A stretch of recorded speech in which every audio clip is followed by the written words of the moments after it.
sommes ici au siège de la mutuelle d'épargne et de crédit MEC Espoir, qui a financé dans ce quartier périphérique des Parcelles Assainies un projet de création d'une clinique de proximité.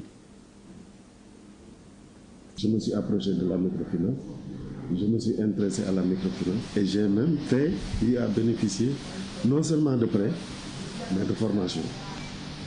Vous allez voir de vous-même ce que j'ai pu faire avec la microfinance. J'ai fait un projet d'agrandissement de la clinique. Je ne peux pas concurrencer les grandes cliniques, mais je peux, sur le plan local, donner ma contribution aux populations déshéritées. Un exemple, pour un talibé malade présentant un cas de paludisme, tous ses soins tournent autour de 1000 francs. C'est des denrées de référence qui sont à proximité et j'ai eu à échanger avec ces gens parce qu'il y avait énormément de talibés qui avaient des difficultés de soins. Je me suis approché d'eux pour leur faire comprendre que ces gens avaient droit à des soins de qualité au même titre que les autres.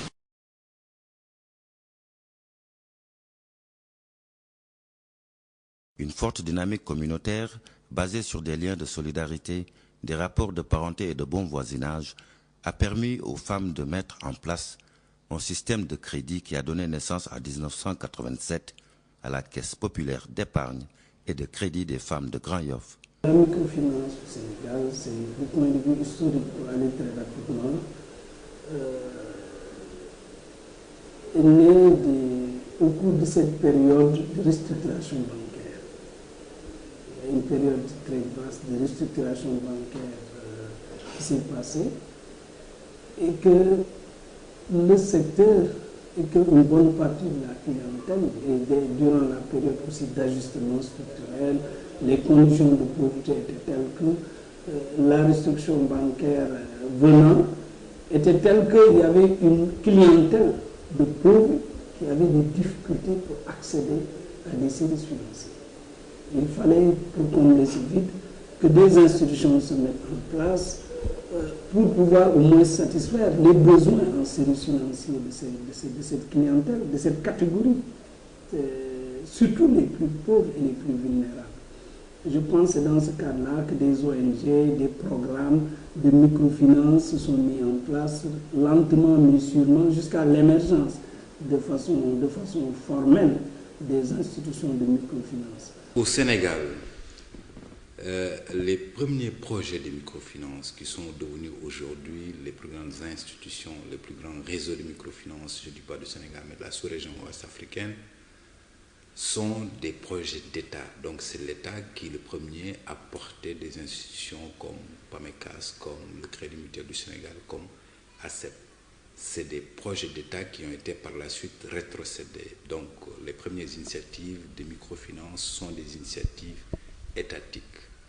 Faciliter l'accès à l'épargne et le crédit aux populations constitue un enjeu important pour lequel l'État du Sénégal a élaboré une lettre de politique sectorielle de la microfinance, dont l'objectif est de booster l'économie nationale en favorisant l'accès des couches les plus démunies au système financier décentralisé à l'horizon 2015. À partir de 2002, pour la première fois au Sénégal, on va mettre en place un ministère en charge du microcrédit.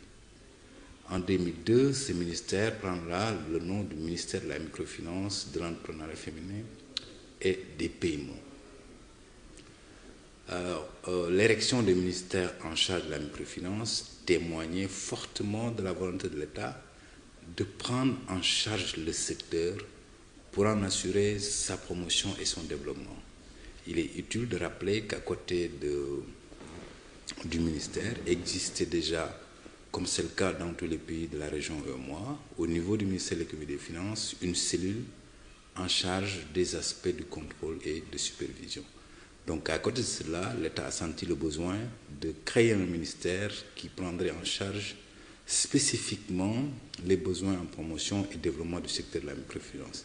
Et c'est dans cette dynamique que le premier chantier de ce ministère naissant a été de travailler à l'élaboration d'une stratégie nationale de développement de la microfinance. Ce fut un premier pas vers la promotion des réseaux qui se sont déployés dans les centres urbains en milieu rural dans les coins les plus reculés du territoire national. Et donc il fallait donner autorisation aux institutions de microfinance pour avoir un maillage du territoire national. Et ce qui a fait qu'on s'est retrouvé à certaines époques à plus de 850 institutions pour couvrir les services pour le secteur. Et à partir de 2005, il fallait qu'on puisse aller vers une phase de consolidation. Et cette phase de consolidation a nécessité beaucoup de changements. Tous les CFD doivent avoir un agrément pour exercer. Et aussi l'agrément est délivré après avis conforme de la BCEAO. Et aussi il y a les autres, la BCEAO qui intervient dans le domaine de la surveillance, dans le domaine du contrôle. Et l'autre innovation de taille, c'est que maintenant, tous les systèmes financiers décentralisés qui sont agréés doivent obligatoirement adhérer à l'association professionnelle, ce qui donne plus d'élan et plus de reconnaissance à l'association professionnelle.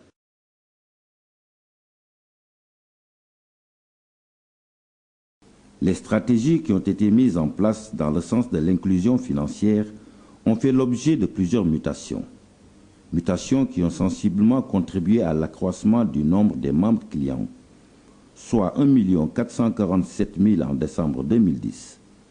L'encours de dépôt est monté à 135 milliards de francs CFA et l'encours de crédit à 170 milliards de francs CFA. Plus, avec le développement du secteur, il y a un changement de paradigme. On parle de secteur financier inclusif. Donc, pour tenir compte de cette pluralité d'acteurs et pour tenir compte aussi de cette pluralité de services financiers à offrir aux populations vulnérables. Parce que c'est ça notre cible. Nous ne nous trompons pas d'objectif de cible. Notre cible, c'est cette population qui a des difficultés à accéder aux services financiers de base, qui a des difficultés aussi et qui veut sortir de cette pauvreté avec dignité. Beaucoup de migrants présentement envoient de l'argent, la dépense familiale, à travers donc, les transferts d'argent via leur compte. Le deuxième volet, c'est donc les migrants ont des projets et veulent réaliser des projets au Sénégal, ou bien ont déjà des activités qu'ils mènent au Sénégal et veulent renforcer ces activités. Ils ont souscrit à un autre volet aussi, le volet épargne projet. Et dans ce volet aussi, tout migrant peut envoyer de l'argent via les transferts d'argent et que ça vient directement dans son compte, épargne projet. Et si le migrant a besoin donc un crédit pour mettre en place un projet, donc nous sommes prêts à l'appuyer, à mettre en place ce projet. Donc, le Crédit Mutuel a créé la Banque des institutions mutualistes d'Afrique de l'Ouest, la BIMAO, qui lui permet d'aller vers cette finance inclusive. Qu'est-ce que nous appelons par finance inclusive? Il y a, je pense, différents niveaux. Déjà, il faut voir pourquoi nous avons créé cette banque. En plus des besoins de banque qu'avait le Crédit Mutuel, il s'agissait de continuer à satisfaire un certain sociétariat que nous avons accompagné depuis le début, qui ont commencé tranquillement, qui ont grandi et qui ont atteint un certain niveau qui fait que ça devenait difficile pour le Crédit Mutuel de continuer à les accompagner. Donc la meilleure solution, c'était de créer une banque qui va continuer cet accompagnement-là pour ces sociétaires. Parmi les innovations majeures apportées dans le secteur, il faut noter le programme de warrantage initié en milieu rural au bénéfice des producteurs.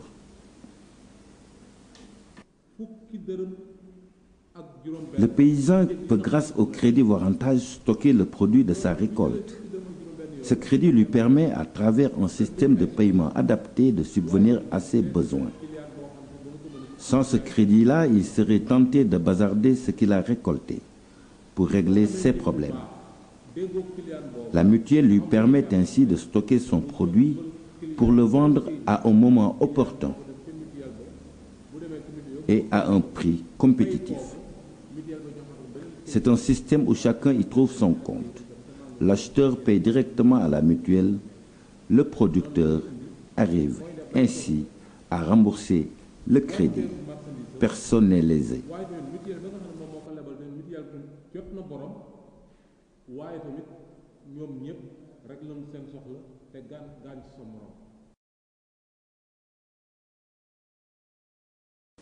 Le déploiement des réseaux dans l'espace territorial du Sénégal répond à un besoin de proximité et de rapidité des services financiers à l'endroit des populations qui vivent dans ce qu'on peut appeler les déserts financiers.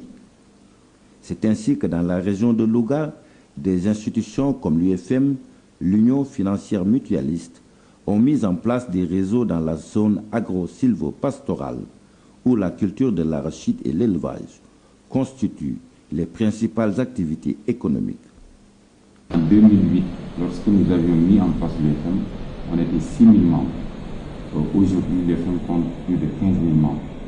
Alors, en termes d'encours de crédit, on était à 350 millions en 2008. Et aujourd'hui, tout le consolidé fait plus de 790 millions d'encours de crédit. Et en termes de production, nous avons franchi pratiquement le milliard de crédits que nous octroyons à toutes les couches en fait, de la population, que ce soit les éleveurs de Linguère, que ce soit la zone maraîchère, que ce soit également la zone du bassin arachidier, où il y a une forte demande en termes d'accompagnement, surtout par rapport aux activités économiques. Et également les femmes, avec les tout petits crédits aux femmes, qui est une activité qui est développée de plus en plus, et les commerçantes, les petits commerçantes, les crédits aux petits commerçants en fait de marché, qui sont des crédits très flexibles, alors des crédits au guichet qui permettent aux femmes de développer des activités très intenses.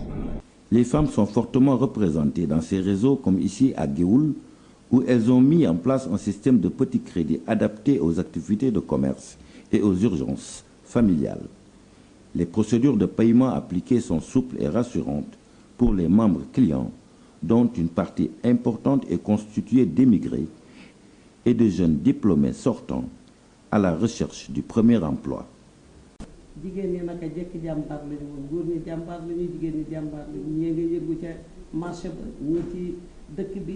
Les femmes ici sont très entreprenantes. Elles sont dans la friperie, le petit commerce, le poisson, la viande.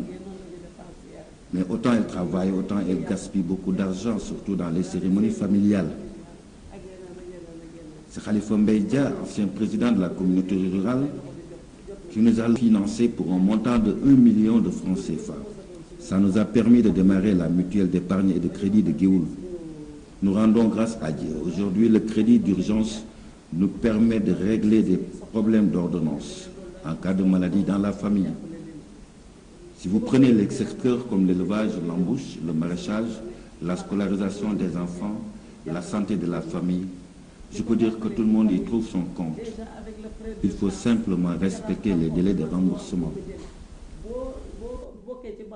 D'urgence de 10 000 francs nga daw jënd sa ordonnance boobu déjà loolu rek dal na xel. Man maay defee sama formation CRETEF bu Saint-Louis 2008. J'ai fait ma formation au CRETEF de Saint-Louis. Je suis maintenant à Louga chez mon mari, qui est présentement en Italie. Après la formation en couture, j'ai pu bénéficier avec l'appui de mon mari d'un prêt de l'UFM pour démarrer. C'est avec cet argent que j'ai acheté mon matériel de couture.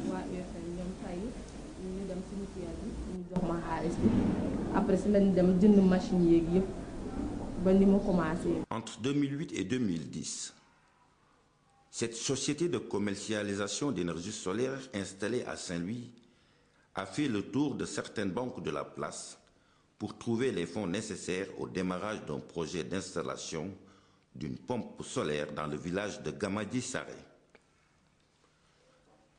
Ce fut un vrai parcours du combattant qui a duré 2 ans. La société s'est finalement approchée de la FEPRODES, qui leur a octroyé un crédit de 2 500 000 francs CFA pour démarrer ce projet.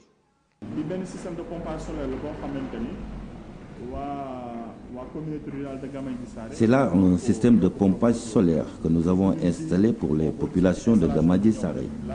Vous voyez là les panneaux solaires que nous avons installés. Tout ça grâce à l'appui de FEPRODES. À Saint-Louis, dans le quartier de Gokhoumbadj, les femmes qui s'activent dans le commerce du poisson sont appuyées par l'institution Saint-Louis Finance, qui a un statut de société anonyme. Pour bénéficier du crédit, les femmes doivent obligatoirement subir une formation en éducation financière. C'est là une des innovations majeures initiées dans le service par la mutuelle. Nous n'avons que la mer pour vivre, mais ce n'est pas facile. Nos pêcheurs rencontrent beaucoup de difficultés, surtout avec les gardes côtières mauritaniennes. Leurs pirogues font souvent l'objet d'arraisonnements. C'est le cas d'un de nos voisins qui a dû payer 3 millions cash pour récupérer sa pirogue et son matériel.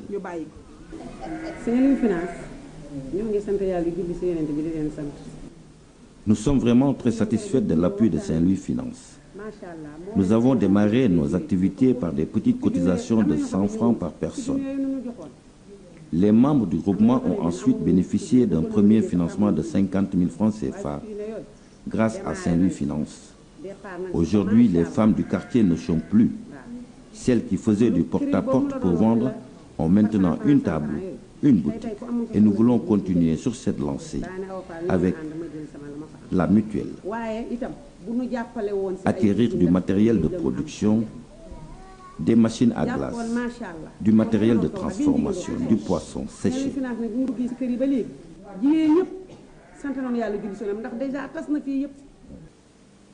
À Fatick, la mutuelle MEC Le Sine est en train de dérouler un programme de ciblage et d'adaptation du crédit en vue de maximaliser l'efficacité du service au profit des bénéficiaires. Nous avons juste raison de mettre en place ces mutuelles.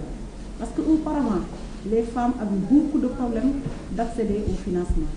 Parfois, le langage au niveau des mutuelles était un peu codé. Au niveau des banques. Au niveau des banques. Ou au niveau des mutuelles même, parce qu'il y avait des mutuelles avant nous. Parce qu'on avait même des protocoles d'accord avec des mutuelles qui étaient sur place, mais les femmes parfois avaient du mal à instaurer leur loi au niveau de ces mutuelles. Vous savez, auparavant, avant l'avènement de ces mutuelles-là, les femmes avaient l'habitude de garder leur argent dans les canaries, ou sous leur lit, ou dans des armoires. Et parfois, s'il y avait des calamités, leurs fonds partaient comme ça, ils vont perdre cet argent, alors que l'argent n'était pas bien gardé. Alors au niveau des mutuelles, ils peuvent avoir des comptes, épargner leur argent et avoir cette épargne à quel moment où ils le veulent. Ces mêmes femmes pratiquaient l'embauche. À tout moment, ils pouvaient vendre leur bétail à n'importe quel prix. Mais maintenant, s'ils disposent de fonds suffisants, ils peuvent fixer eux-mêmes leur prix pour pouvoir revendre leur bétail à un prix compétitif. $1,5 million.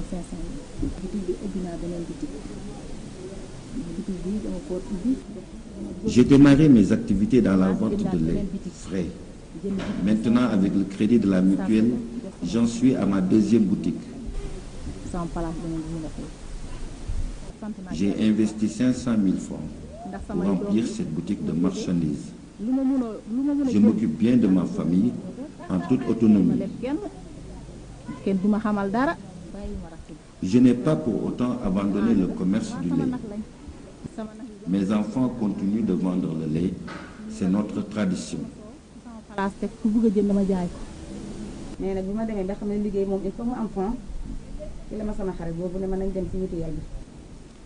Je gère ma boutique comme il faut en tant qu'handicapé. Nous avons la confiance de la mutuelle. J'en suis maintenant à 3 millions. C'est le dernier prêt que j'ai reçu de la mutuelle MEC Le Sine. C'est peut-être le taux d'intérêt qu'il faut revoir.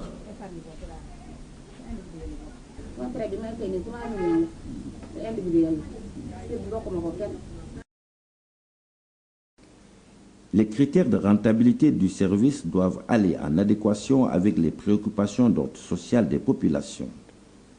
Dès lors, il s'agit de trouver le juste milieu entre le besoin de pérennisation du service et l'accès de ces populations au service. Nous touchons là du doigt la problématique du taux d'intérêt appliqué par les systèmes financiers décentralisés, celui appliqué par le système bancaire et autres structures informelles. Souvent, les populations qui sont intéressées par la microfinance n'ont pas accès aux banques classiques. Donc ces populations ont un problème d'accès. Certes, si on octroie un crédit avec un taux d'intérêt très bas, elles pourront rembourser rapidement. Maintenant, ce qui est important de voir, c'est si la structure de microfinance, donc le SFD, le système financier décentralisé, comme il est appelé dans la nouvelle loi, cette structure, si elle met en place des taux d'intérêt trop bas qui ne permettent pas de couvrir ses charges, est-ce qu'elle pourra perdurer et être viable dans le temps? Donc s'il n'y a pas cette viabilité financière de la structure, à moyen terme, elle ne pourra plus servir les populations. Donc dans ce sens, je pense qu'il est important que le taux d'intérêt reflète vraiment la réalité et qui reflète la prise en compte des frais de fonctionnement des structures. Et notamment en milieu rural, il est clair que les coûts sont plus élevés, il y a des coûts de transaction, les dossiers prennent plus de temps parce que c'est des populations qui ne connaissent pas forcément que ce qu'est un tableau de trésorerie, etc. Donc il y a besoin de les appuyer, d'apporter de l'appui conseil, etc. Donc je pense que certes, il ne faudrait pas dépasser le taux d'usure appliqué dans la sous-région, qui est de 27%, mais sinon, parler de taux à 0%, 1%, ça serait aller selon moi, vers la mort de la microfinance, et à terme, on ne pourrait plus servir les populations. Notre souci, c'est de permettre au plus grand nombre d'accéder aux services financiers. Ça, c'est vraiment notre mission sociale que nous essayons d'accomplir. C'est vrai que une institution de microfinance est d'abord et avant tout une entreprise. Et en tant que telle, elle doit être gérée dans une logique de rentabilité. Parce que de deux choses l'une. Soit vous êtes rentable, vous demeurez. Vous n'êtes pas rentable, vous disparaissez. Donc, c'est une entreprise qui doit être gérée dans une logique de rentabilité. Mais, au-delà de cette gestion qui vise la rentabilité, il faut également que les institutions accomplissent leur mission sociale. Et justement, ces missions sociales, on peut les atteindre justement en jouant sur les économies d'échelle. C'est ce que nous avons fait. Quand nous avons élargi notre base clientèle, nos membres, ça nous a permis quand même de revoir un peu nos taux d'année en année à la baisse. Et aujourd'hui, je peux vous dire que les taux appliqués varient entre 10 et 12%. Si on compare le taux d'intérêt dans le secteur microfinance au taux usurier, je pense qu'il n'y a pas photo. Ce qu'on constate, c'est que les femmes vont voir le boutiquier du coin qui leur remet 5 000 francs et dans la journée, ils vont rembourser 5 500 ou parfois même 6 000. Donc ça, si tu le ramènes au mois, c'est des taux d'intérêt qui sont extrêmement élevés. Donc si on compare les taux usuriers aux taux qui sont pratiqués dans le secteur de la microfinance, on note quand même qu'il y a une nette amélioration de la pratique des taux d'intérêt.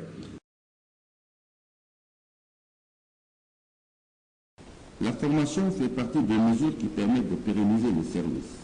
Elle accompagne les réseaux dans le renforcement des capacités pour une gestion saine et transparente du crédit.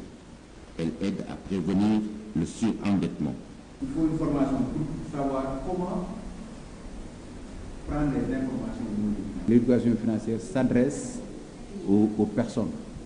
Donc, c'est une activité qui consiste à les former en vue de changer leur comportement, leur attitude, dans la façon de gérer l'argent et dans les relations avec l'argent. Donc, c'est ça le principe de l'éducation financière. Il s'adresse à toutes les couches sociales, les jeunes, les vieux, les micro-entrepreneurs, les femmes, etc.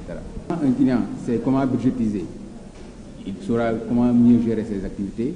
Quand le client saura comment gérer des dettes, il saura jusqu'à combien il peut s'engager, etc. Et une fois que le client sait également comment négocier, connaître les services financiers, il aura beaucoup plus d'outils d'appui pour pouvoir négocier et choisir en connaissance de cause les services financiers qui lui sont proposés. Je suis dans le commerce. Ça se passe bien. Et je dois dire que les mutuelles ont beaucoup aidé les femmes comme moi, surtout en ce qui concerne la formation. J'ai eu à participer à des séminaires de formation. C'est important de savoir que l'argent que nous avons emprunté ne nous appartient pas. Il faut savoir l'utiliser pour le fructifier. Il faut savoir comment l'investir, comment épargner pour ne pas avoir ensuite des problèmes de remboursement. Dépasser l'argent emprunté dans les cérémonies familiales n'est pas la meilleure des choses. L'argent emprunté est fait pour travailler.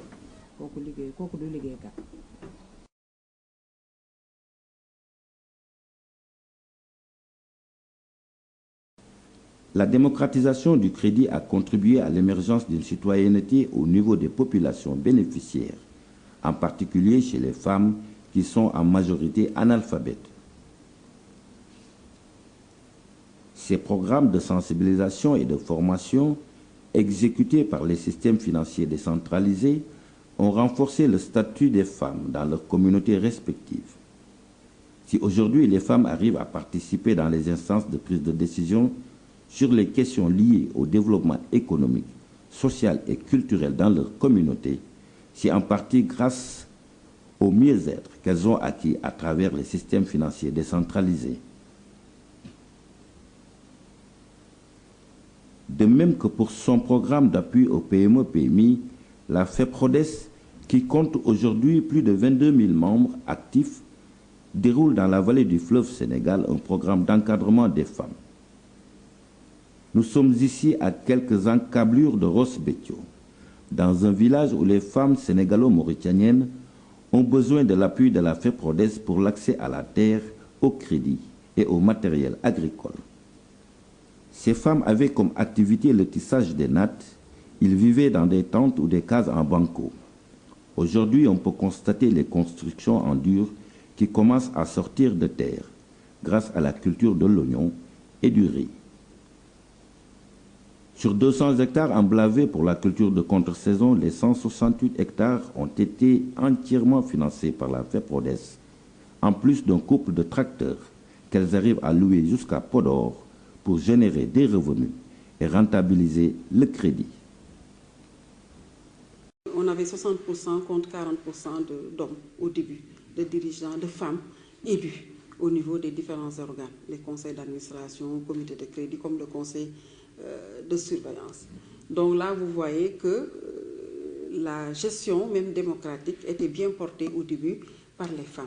En ma qualité de responsable de groupement féminin, j'étais cooptée, j'étais recrutée dans le comité d'initiative d'une des caisses du PAMECAS. D'abord, c'était en 1996, au niveau de la banlieue, à Pikine. On a constitué donc un comité de pilotage qui a vu naître une mutuelle d'épargne et de crédit au niveau de cette localité, qui m'avait fait l'honneur en tout cas d'occuper le poste de présidente de conseil d'administration. Donc c'est un poste que j'ai occupé pendant 10 ans. Mais parallèlement, j'ai eu à suivre des cours de formation pour les systèmes d'assurance santé. L'impact aussi sur le crédit, parce qu'il y a eu quelques études quand même d'impact qui ont été menées, qui ont montré que les femmes quand même ont connu une amélioration de leurs conditions de vie. Déjà, certaines femmes commençaient avec nous dans ce volet que j'ai évoqué tantôt, des montants qu'on peut trouver dérisoires, 25 000, qui sont arrivées maintenant à voyager avec des consoeurs vers des pays comme la Chine ou autres. C'est pourquoi on a mis ce volet AFSEF, ce fonds de garantie qui viennent donc aider les femmes, parce que ces femmes n'ont pas assez de garantie, ne peuvent pas épargner pendant une certaine période avant d'accéder au crédit. Et ça permettait un accès plus facile au crédit. Les hommes nous parlaient même de discrimination, donc on leur disait que c'est une discrimination positive. Et par la suite, on a senti cet impact au niveau des familles et des populations, et même au niveau de la gouvernance de PAMECAS. De manière générale, on peut donc affirmer que la microfinance contribue à la stabilité, voire même à la paix sociale dans nos pays. Au début de la mise en œuvre du plan d'action de la lutte pour le secteur microfinance, en 2005-2006 précisément, ne serait-ce que sur les indicateurs de portée, on était en termes de membres clients, on était à 682 000. À la date du 30 juin 2011, on est à près de 1 495 000 clients membres. Ça veut dire qu'on a plus que doublé en l'espace de 6 ans le nombre de membres clients. Conséquemment, le taux de pénétration est passé sur la même période de 6 à 12,3%. Toujours en restant sur les indicateurs de portée, je prends l'exemple de l'encours d'épargne, de l'encours de crédit.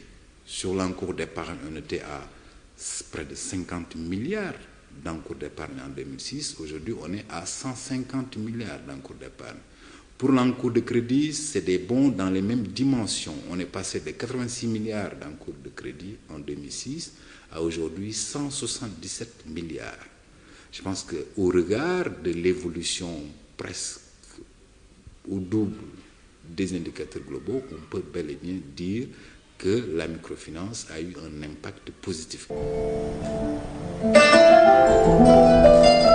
ACEP moom vraiment mi ngi dimbale mi ngi dimbale lu baax ouvrier yëpp mi ngi leen dimbale artisan yëpp mi ngi leen dimbale. Les crédits que nous avons reçus étaient d'un montant de 500 000 francs CFA.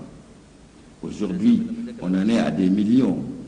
Je ne veux pas dévoiler le montant exact. En tout cas, sans ACEP, on aurait eu des difficultés avec les banques et c'est le cas de beaucoup d'artisans. Nous sommes dans un secteur très difficile aujourd'hui à cause des déchets, les soi-disant mobiliers qu'on importe chez nous. Et là, c'est à l'État sénégalais de jouer pleinement son rôle et de protéger notre activité si nous voulons aller de l'avant. Il ne sert à rien de recevoir les millions si l'État ne nous protège pas. Et de plus en plus de par le monde, la microfinance est reconnue comme étant un secteur qui contribue à lutter contre la pauvreté. Et ça, c'est important, c'est indéniable. Même les Nations Unies ont consacré l'année 2005, c'est connu comme étant l'année du microcrédit. Je pense que un parmi nos plus grands défenseurs dans la semaine a été mis dans le secteur, a été mis reconnu prix Nobel de la paix. C'est dire que la microfinance, le microcrédit a une dimension de paix.